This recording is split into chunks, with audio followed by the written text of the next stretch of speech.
Hoy hemos celebrado esta fiesta que para nosotros, los que jurisdiccionalmente pertenecemos al Patriarcado Ecuménico de Constantinopla y hemos tenido la gracia de vivir por aquellas latitudes en algún momento de nuestra vida, pero no solamente para nosotros, sino para toda la ortodoxia.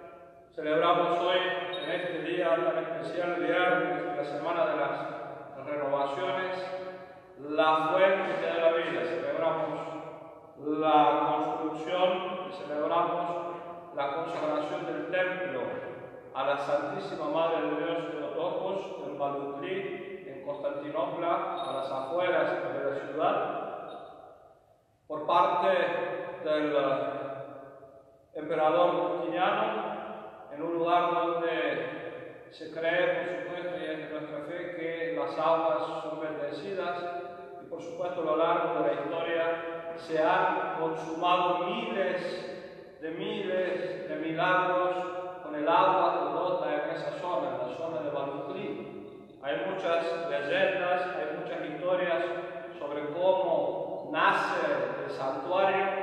Hay varias ediciones, hay varias versiones históricas, pero lo que nos interesa a nosotros es que en el día de hoy, en Balutli, en esta parte de la ciudad, en esta parte de Constantinopla, existe este templo antiquísimo, en el cual existe también toaguías, es decir, la fuente de agua que brota, que de acuerdo a nuestra tradición y a nuestra fe, es agua santificada y que produce constantemente curaciones y milagros. Balutli viene del turco balık, que significa pescado.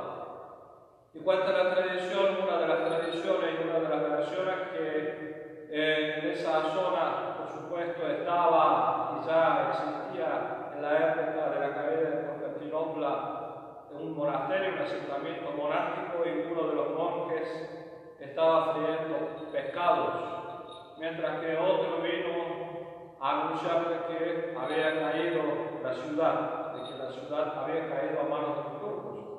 Y entonces este monje dijo: no puedo creer esto, solamente lo voy a creer si los pescados salen de la sartén y vuelven a vivir y caen al agua. Y así que dice la tradición, la leyenda, que los pescados revivieron y cayeron al agua, y son los peces que hasta el día de hoy existen en este pozo de agua vivificante, de agua viviente, de esta agua que produce todas las curaciones que podemos visitar cuando la gracia de Dios nos lo permite. Existe entonces este asentamiento monástico hasta el día de hoy. Es un monasterio de monjas que constantemente están viniendo de muchos sitios de Grecia, porque como ustedes saben, en Constantinopla no pueden permanecer, salvo los meses que les permite el gobierno turco, es decir, 3 meses, o algunos en estos casos, en estos días, quizás unos meses más. Y de esta forma la comunidad monástica se va renovando cada 3, cada 6 meses, cada año, y se mantiene viva gracias a las monjas que vienen desde Grecia y desde otros lugares del mundo ortodoxo, como es Rumania, Serbia y demás. Y en este lugar, en Balutli, existen también, es una cuestión muy rica, es una cuestión que para nosotros es muy cara, porque existe en este lugar el cementerio, y es el cementerio donde se entierran los patriarcas ecuménicos. Por supuesto, no todos los patriarcas ecuménicos están enterrados en Balutli, pero los últimos patriarcas ecuménicos y muchos otros que han sido repatriados sus huesos a este lugar están descansando en el monasterio de Balutli. Es por eso que para nosotros y para toda la ortodoxia este lugar, Balutli, este lugar, el monasterio de la fuente de la vida, donde está el ícono, donde están las aguas curativas y milagrosas, es por supuesto es un lugar, es una locación muy significativa. muy significativa porque no solamente nos recuerda de las leyendas, que nos recuerda no solamente de estos quizás mitos sobre la caída de la ciudad y todo lo que pasaba en aquella época, nos trae esa nostalgia, sobre todas las cosas nos trae la realidad de que el Dios y por Dios y con Dios todo es posible. La fuente de la vida, que es la Madre de Dios, que da todos los manantiales de las curaciones, es la intercesora infalible ante nosotros los humanos, porque ella dio su vida y entregó su vida para Dios. Cada uno, por supuesto, entrega su vida de la forma en la cual puede, en la cual tiene posibilidades, en la cual cree poder darla. Y Dios, aún así, aunque cada uno dé de sí mismo una parte y no lo dé todo, cuando da esa parte con todo el corazón, con todas las entrañas, entonces Dios, aún cuando reciba esa parte, puede multiplicar de esa parte y hacerlo un todo. Esta Madre de Dios, entonces, cuando el ángel viene y le revela el plan divino, le dice: hete aquí la sierva del Señor, que se cumpla en mí de acuerdo a tu palabra. Esta inquebrantable voluntad de querer servir a Dios, por supuesto, se hace en la Madre de Dios carne. El primer milagro que produce la Madre de Dios, es esta voluntad irresistible e inquebrantable de querer servir completamente a su Dios, al plan divino.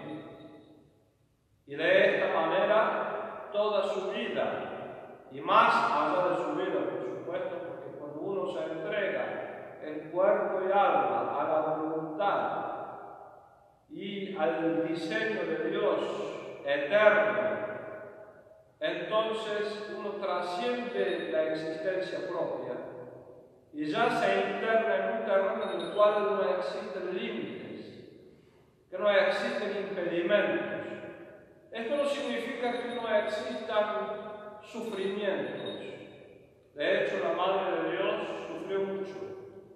De hecho, la Madre de Dios fue atravesada por su corazón por una espada cuando fue profetizada. Sin embargo, cuando nosotros nos entregamos completamente a esta voluntad amorosa de Dios, entonces, como dije, trascendemos nuestra pobre existencia llena de límites y llena de debilidades y de enfermedades y de dudas y de planteos, muchas veces vacuos. Esta existencia que en muchas ocasiones se torna un laberinto sin salida, que no puede encontrar las respuestas a sus planteos ni a sus problemáticas, desde las más altas y sublimes a las cotidianas. Cuando nos entregamos entonces a la voluntad y al plan divino de esta forma, entramos a un escenario, a un panorama en el cual todo es posible, donde ya no hay límites, donde en Dios todo lo podemos hacer. Se disipan los interrogantes porque comprendemos que este Dios es la respuesta a todos y a cada uno de ellos, en tiempo y forma. Comprendemos que el tiempo entonces no es una sucesión cronológica de instantes, sino que es la eternidad que de alguna u otra manera se actualiza para que nosotros podamos tener un punto de apoyo en nuestra existencia. Que el espacio no es una cuestión que nos limita, sino que también es un medio. y comprendemos que nuestra alma verdaderamente no tiene límites, ni tiempo, ni espacio. Todo esto cuando nos adentramos en el terreno de Dios, cuando nos adentramos en Dios. Por supuesto, esto no significa que no tengamos sufrimientos. No es una cuestión mágica. Significa que entrando en ese terreno tenemos que continuamente ejercitar nuestra alma para poder hacer que se extienda en esta dimensionalidad divina, si se quiere. Hay que estirar el alma.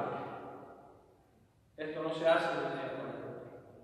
Hay que dilatarla. Esto necesita ejercicio, necesita oración, necesita continuamente actualizar esta vocación de fe, de esperanza y por sobre todas cosas de amor. Que la gracia de la fuente de la vida, que brota manantiales de curaciones y de milagros, esté con todos ustedes, con sus familias, y que obre todas estas curaciones y todos estos milagros, y que el manto protector de la Theotokos nos proteja de todos los males. Cristo,